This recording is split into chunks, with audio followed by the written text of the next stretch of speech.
So what do you see on a day-to-day basis as far as the antisocial behaviour is concerned?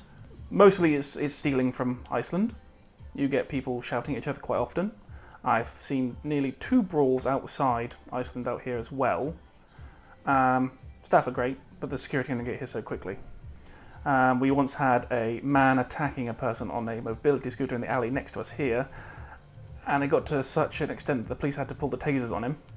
So that wasn't great, and you can hear it all because there's only single plate windows. This place has been broken into, well, attempted to break into twice. They actually had to take the bench. There was just down the road here, there was a metal ring bench. It got so bad that they actually just took the whole bench away. That I saw 4 men picking up this metal bench and walking it down there, just because they all used to hang out there.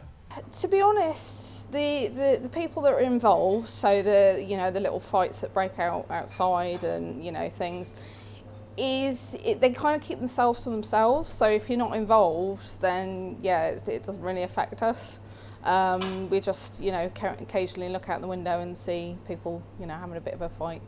In the local town, you do see an uprising. You've got people begging on the streets, interrupting people's day-to-day. You've got young children, stealing from the local small businesses and some of the larger businesses as well. I've seen the needles inside that drain out there, but you see them down side alleys. You see them in the priory car parks up the top. I think they've actually closed that one. The train station toilets have been closed due to drug use in there. So that one's only happened the last few days, but they're closing the toilets everywhere, and everywhere you go, you don't really want to go into any of the public toilets. People would rather come in here and ask me to use their toilets because they don't want to take their children into the public ones, because that's what they're worried about. Especially the one in the priories. I used to see it all the time when I used to park up there. You'd see them put 20p in, and 3 of them would jump in the disabled. All the other towns in Cornwall and the country, they all look about the same. They've all got the same levels of antisocial groups. You see your individual little clusters. From our perspective here, you might see a cluster of people that are causing trouble for a couple of weeks, and then they'll get moved on. Then you'll have a quiet period, and then another group will move in. I've never seen anything too bad that I would describe it as, and then they just get moved on. The system's working. There's just a big bundle of little things. Like I say, the beggars, thieves. You've got people disrupting the public in regards, if they won't let them have any change from begging, they'll get a bit aggressive and things like that. There's usually something going on about once a week, maybe. It's not every day and it's not all the time. It's a lot better than some people say. The antisocial with the homeless isn't so bad now, because all of a sudden the last 2 weeks they've kind of all just gone. Yeah.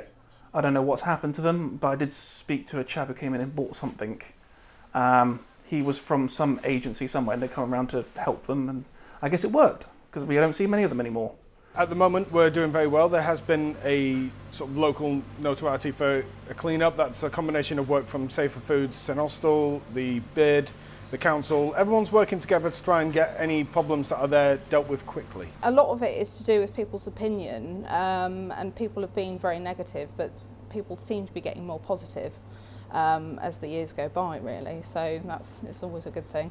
Yeah, I think there is many vulnerable people here, and I don't think there is such support for those individuals. But that can come down to funding and things like that. And with the local governments, maybe they aren't putting money into those places to change that and help those individuals that do need it. Because at the end of the day, that's really all they need, is a little bit of help.